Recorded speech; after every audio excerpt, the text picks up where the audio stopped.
On the occasion that we're talking about here with the accident, I picked up my crew, Andy and Paul, in Hawera and went on down to a river mouth at Patea to a place where we were going to have a dive. We would then go on out and do some sea fishing out on Graham Bank and then proceeded back to the bar. Unexpectedly, we appeared to get hit in the back of the boat by a large wave. First thing I knew about it was my mates were looking down at me almost from above.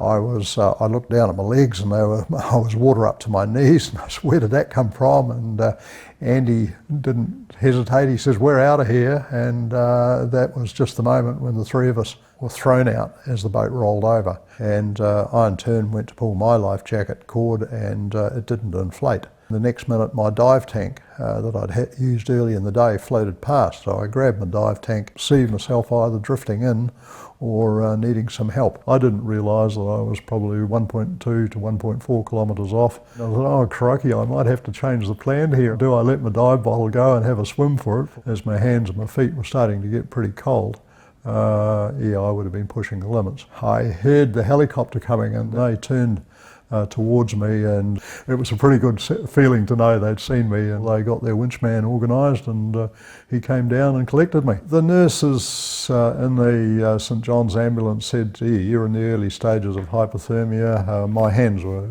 quite white, and I'd always been watching Helicopter Trust, not really thinking that I would need the help because we believed we had a very good boat. We thought we prepared as well as most people, but here we go, our number came up, but great results thanks to the Trust. So there are probably four things that we could have done a lot better. One, we knew the tide times, but we didn't really put enough emphasis on how big those tides were. And of course the big tides have a major impact on the bar at Patea.